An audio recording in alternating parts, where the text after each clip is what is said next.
Hello everybody, आज का हमारा टॉपिक है variation in value of gravitational acceleration small G due to height.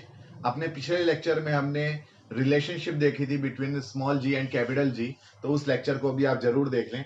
आज के टॉपिक की बात करते हैं। अगर हम अर्थ के सरफेस पर हैं तो ग्रेविटेशनल एक्सीलरेशन की एक डेफिनेट वैल्यू है, और अगर हम उससे हाइट पे जाते हैं, ऊपर की तरफ जाते हैं, एच हाइट पे जाते हैं, तो ग्रेविटेशनल एक्सीलरेशन की वैल्यू चेंज होके जी डैश कुछ अलग वैल्यू आ जाती है। तो वही हमें चेक करना है कि उसमें कितना वेरिएशन आएगा।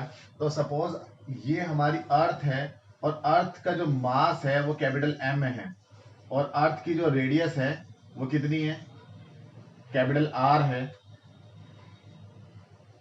अगर हम अर्थ के सरफेस पे हैं और यहाँ पे हमने स्मॉल एम मास रखा हुआ है, तो यहाँ पे ग्रेविटेशनल एक्सीलरेशन की वैल्यू कितनी है, जी, यानी कि वेट हो जाएगा इसका एम जी। लेकिन अगर हम यहां से एच हाइट पे जाते हैं और यहां पर देखते हैं, तो लेट ग्रेविटेशनल एक्सीलरेशन की वैल्यू कितनी है, जी डैश। मास तो उतना का उतना ही रहेगा, बिकॉज मास जो है वो हमेशा फिक्स्ड होता है किसी भी बॉडी का, लेकिन उसका जो वेट होता है वो चेंज होता रहता है due to change in gravitational acceleration. तो अर्थ के सरफेस पे ग्रेविटेशनल एक्सीलरेशन जी है, और अर्थ से एच हाइट पर ग्रेविटेशनल एक्सीलरेशन लेट जी डैश है। तो हमें ये देखना है कि जी डैश ग्रेटर है या जी ग्रेटर है, और दोनों में क्या रिलेशनशिप है। तो इस डेरिवेशन को हम करेंगे, लास्ट तक हमारी वीडियो को जरूर देखें। तो सबसे पहले हम देखते हैं अर्थ के सरफेस पे, eight earth surface.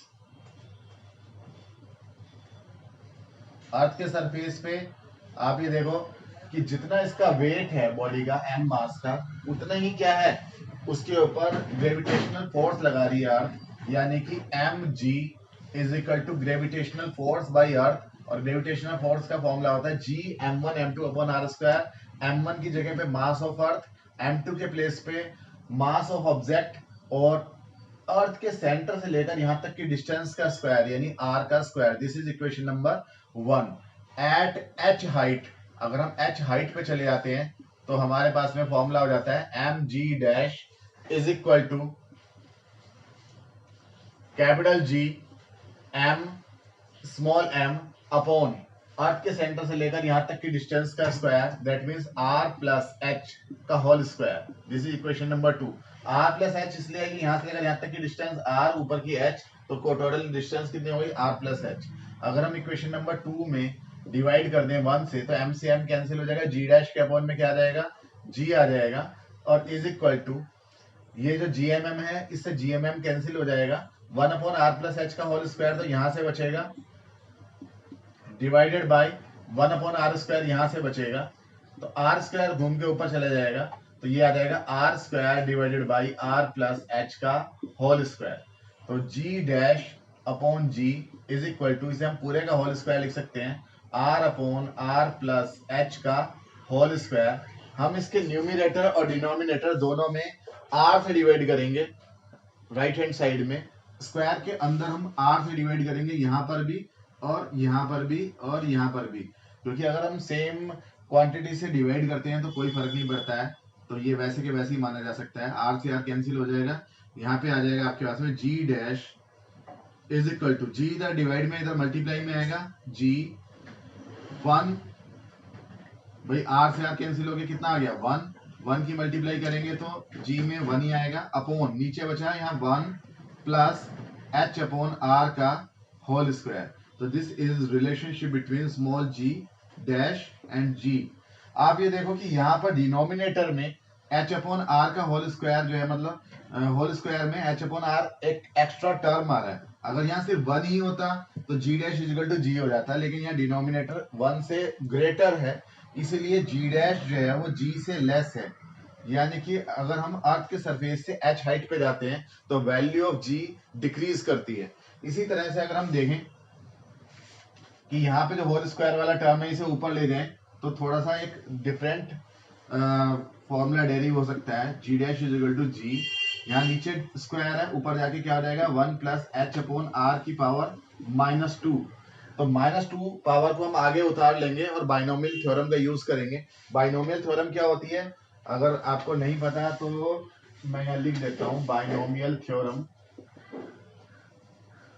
1 plus x की power n is equal to 1 plus N X plus n into N minus one X square upon factorial 2 plus आगे चलता चला जाएगा n into N minus one N minus two X cube upon factorial 3 and so on.